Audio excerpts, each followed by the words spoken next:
Hello everyone, I'm Betty, and I'd like to share a significant chapter of my life, one that involves challenges with my in-laws and my husband while navigating a difficult divorce. I hope my story resonates with anyone who's faced unfair criticism from their in-laws. Let me take you back to where it all began. I met Kevin, my now estranged husband, on a dating app when I was a 20-year-old college student. Kevin was 26, established, and financially stable. Despite our age difference, we fell in love quickly. I've always believed that love isn't confined by age or appearance, so Kevin's being older was never an issue for me. However, Kevin struggled with our age gap. He often asked, "Why are you with me, Betty? You could find someone your age, someone who might be a better match," but I chose him because I loved him, and to me, age was just a number. Kevin's insecurities ran deep, and he would press, "There must be another reason. It's not normal for someone like you to be with someone like me. Please, just tell me the real reason." I reassured him again and again that my feelings were genuine, that I wasn't interested in dating someone my age. I loved him for who he was, and that was what mattered to me. Yet, his self-doubt remained, hinting at deeper issues of self-esteem that seemed to have kept him single before we met. Wanting to prove my love, I made sure Kevin never spent excessively on me. As a college student, I wasn't wealthy, but I bought him thoughtful gifts and managed my own finances. I worked part-time jobs, ensuring I wasn't financially dependent on him. Kevin seemed to appreciate these efforts, but sadly, his insecurities didn't fade. He continued to question the sincerity of my love, which hurt deeply. It took 3 years before I truly understood where Kevin's issues were coming from. When I met his parents, Samuel and Charlotte, I began to see the root of his struggles. Samuel, Kevin's father, had experienced a sudden windfall when he won the lottery, which changed their lives overnight. This newfound wealth gave me insight into the environment that shaped Kevin's views and insecurities. After winning the lottery, Samuel and Charlotte bought a lavish house and invested wisely. However, their wealth came with a sense of superiority. During our first meeting, Samuel boasted, "Not everyone makes it big like I did. I worked hard, and look where it got me. Do you know how rare it is to win the lottery? I did it on my first try." They were proud of their financial success, often implying that Kevin, despite his college education, would never reach their level. Charlotte often hinted that Kevin's previous partners had only been after his money, leaving him once they were financially secure. They openly doubted his ability to make good decisions, which infuriated me. It was clear that Kevin's parents painted every woman he dated as a gold digger, and over time, Kevin started to believe this narrative. The insinuation that I, too, was just after his money became an embarrassing and hurtful part of their story. Fed up with their baseless assumptions, I finally stood up for both Kevin and myself. "I'm sorry, but I have to disagree," I said. "Kevin has worked hard to build his career, and in time, he will achieve even greater success. But that doesn't mean women are after his money."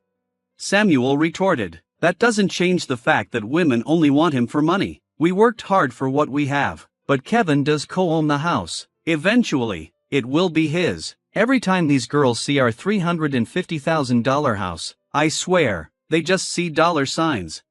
I couldn't hold back any longer. "I can't speak for Kevin's past relationships, but I'm certainly not in this for the money. I love your son, and that's why we're together. I have no interest in your house." Charlotte then said, "Don't worry, Betty. Sometimes it's hard to accept that people can be successful and live in nice houses. You live in a small rented apartment with roommates. You might start desiring it after spending time around our house."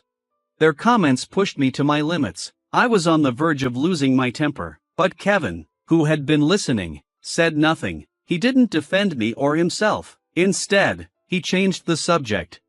On our way home, I was taken aback by his indifferent attitude after such a tense visit with his parents. I knew I had to address the issue directly with Kevin. "Kevin, your parents are being unfair and hurtful to both of us. Why didn't you stand up for me?" Kevin sighed, his frustration clear. "What did you expect me to say, Betty? My past isn't exactly encouraging. I've been used before by people who only saw my parents' wealth, making plans for when they'd inherit the house. Even if they were wrong about those women, that doesn't mean they're wrong about everything. I felt a pang of hurt. Even if those women were after your money, that doesn't mean I am. It hurts that you stayed silent while your family insulted me."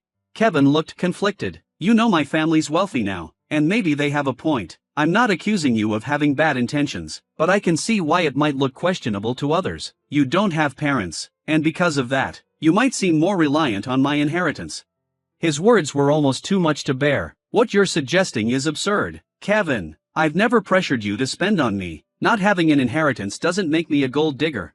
Kevin remained stubborn, unwilling to see my side. "I love you, and that's what matters. Let's not argue about this anymore," he said, dismissing the conversation.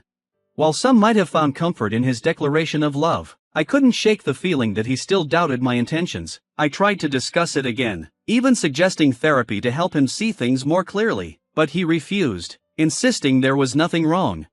As time went on, I began distancing myself from his family. We got engaged right after I graduated from college, and I landed a decent job, which allowed me to start saving for our wedding. We shared the wedding expenses equally and married when I was 23. However, the next 4 years of our marriage were rocky. Kevin frequently visited his parents, returning each time more distant and upset. I knew Samuel and Charlotte were still poisoning his mind, continuing to brand me as a gold digger. Despite my pleas for him to reduce contact with them, Kevin kept seeing his parents often. Their negative influence started to deeply affect his view of our relationship, making him believe no one could love him for who he was. Even after years of my unwavering love, Kevin's suspicions towards me never seemed to ease. The constant need to prove my sincerity grew more exhausting. But the moment that truly tested us came on Kevin's birthday. Wanting a low-key celebration, we decided to have a small cake party at home. Excited to make his day special, I surprised him with the expensive watch he'd admired for so long. Kevin was thrilled with the gift, but my heart sank when he suggested we show it off to his parents. Despite my hesitation, I agreed. When we arrived at his parents' house, Kevin couldn't wait to show off the new watch. "Mom, Dad, look at this beautiful watch Betty got me. I've wanted it for so long. Isn't it stunning?" His enthusiasm was palpable. Charlotte responded with a hint of surprise. "Oh, Kevin, it seems she does love you after all. We were quite worried for some time." But Samuel quickly added, "Don't be fooled, old Charlotte, she's a gold digger. She married our son because we have a $350,000 house. Let's not ignore the facts." I couldn't hold back my frustration. "Excuse me, why do you think I married your son for your house?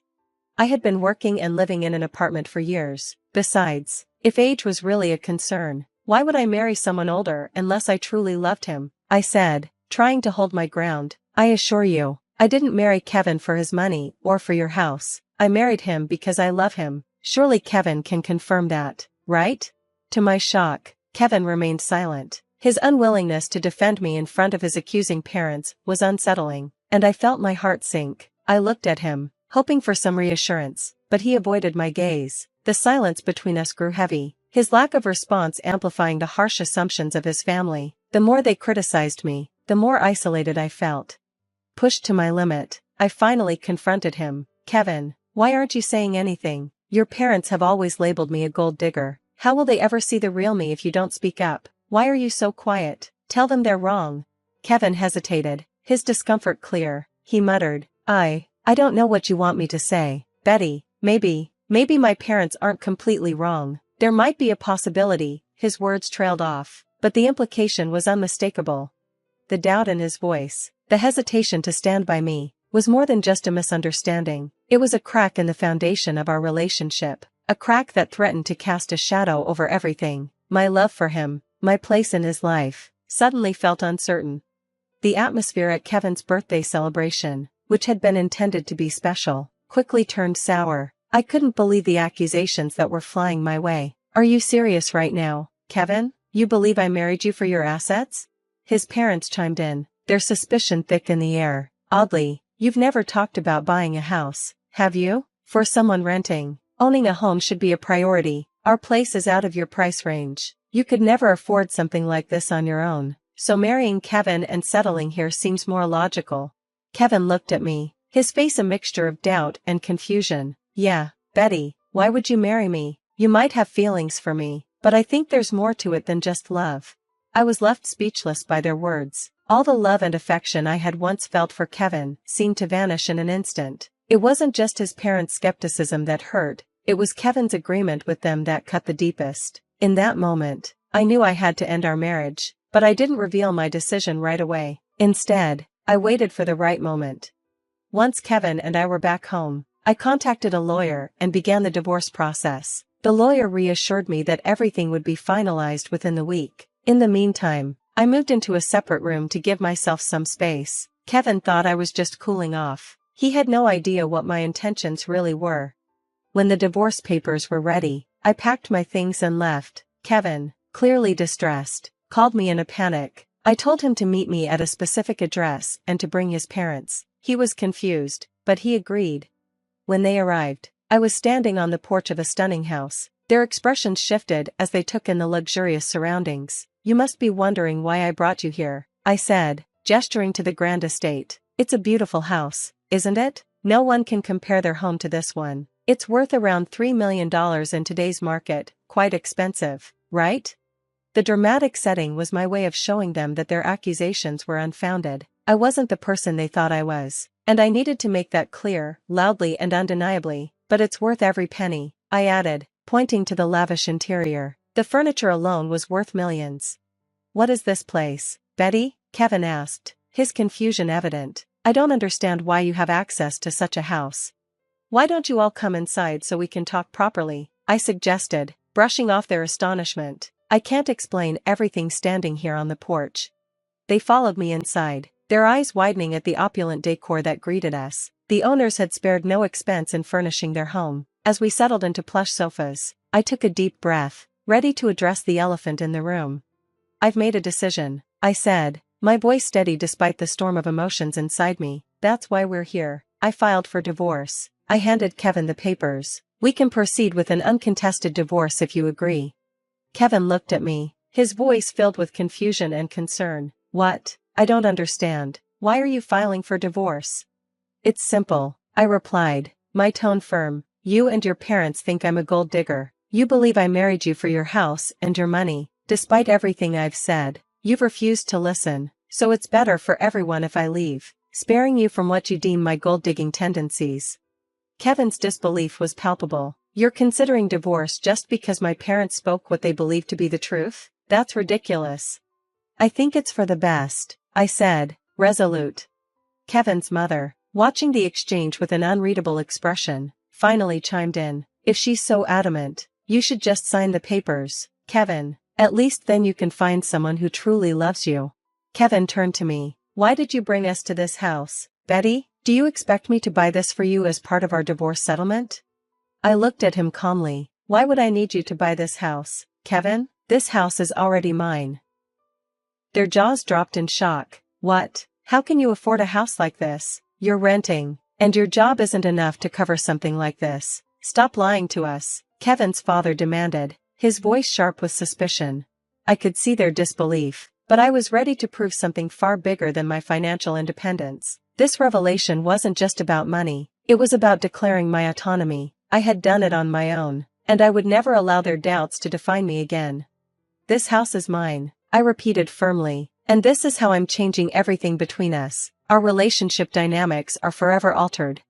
"I'm not lying," I asserted, my voice steady as I saw the disbelief in their eyes. "Kevin, remember when I told you my parents left me an inheritance? This house is part of it. It's in a trust for now, but I'll officially inherit it when I turn 31. I don't need a high-paying job, because I have a trust fund waiting for me." "That's impossible," Kevin interrupted, his face etched with confusion. "Your parents passed away years ago. They should have given you the house by now." I took a deep breath. "My parents knew there were people who might try to take advantage of me," I explained. "They put everything in a trust to protect it until I was old enough to understand what it meant. They wanted me to be settled with someone who genuinely cared about me, not someone who was after my money." Kevin's mother looked taken aback. "Oh my God, Betty, you should have told us about this. We had no idea. This is a beautiful house. We could all live here very comfortably." "Yeah, you should have shared that earlier," Kevin added, now looking relieved, though still somewhat embarrassed. "We thought you were after our house. If we'd known." "I always knew Betty was perfect for Kevin," his father chimed in, his tone shifting as he eyed the lavish surroundings. "Look at this. She's a great match for him. Look at her wealth." I couldn't help but laugh at the sudden shift in their attitude. It was dizzying how quickly their views of me had changed. But what struck me even more was how easily they'd forgotten about the divorce papers I had brought. "Anyway," I said, pulling the divorce papers from my bag. "Here's my signature for an uncontested divorce. You can sign these if you agree. If not, we can take it to court, but I won't live with you anymore." Kevin looked at me, his eyes desperate. "Wait, Betty, listen. There's no need to rush. You've proven you're not a gold digger. There's no reason to get a divorce now. We apologize for the misunderstanding. Doesn't that make things better?" Kevin's parents nodded in agreement, but their words only fueled my frustration. "I don't want your insincere apologies," I said, my voice firm. "For 3 years, you allowed your family to label me a gold digger. You could have defended me, but you sided with them. You even accused me of it. I can't stay with someone who doesn't respect his wife. I'm done." They pleaded with me, asking me to overlook the past, but their lack of genuine remorse made it clear that nothing had truly changed. When I reached my breaking point, I demanded they leave, threatening to call the police if they didn't. My firm stance left them no choice but to leave. In the weeks that followed, Kevin and his parents relentlessly harassed me. They begged, pleaded, and even offered bribes, thinking money could sway my decision. It only fueled my anger, revealing their continued view of me as someone driven by financial gain. Ironically, since Kevin co-owned the house with his parents, I was entitled to half of his share, which only added to their desperation for reconciliation. Despite their relentless attempts, I stayed firm in my resolve to end things. I moved all my belongings to my parents' house, asserting my right to stay there, even before officially inheriting the property. Kevin and his family kept trying to reach me, but I changed my number to cut them off. Kevin even showed up at my workplace, but I had already informed security, and they asked him to leave. He still hadn't signed the divorce papers, holding on to hope that I would change my mind. Almost a year had passed, and the situation remained unresolved, a testament to the complexity and emotional weight of our lives entangled together. But I had made it this far on my own. I was financially stable, and though I had gone on a few dates, I wasn't ready for anything serious yet. A cousin of Kevin's told me his family was now scrambling to pay me my rightful share of the house. Their legal fees were mounting, and their savings were running low. Kevin had even suggested selling the house, harboring resentment toward his parents for the chaos they'd caused in his life. At this point, I couldn't care less about their dilemmas. My only focus was to be free from their toxic influence and move on with my life, leaving behind the chaos and negativity that had plagued me for so long.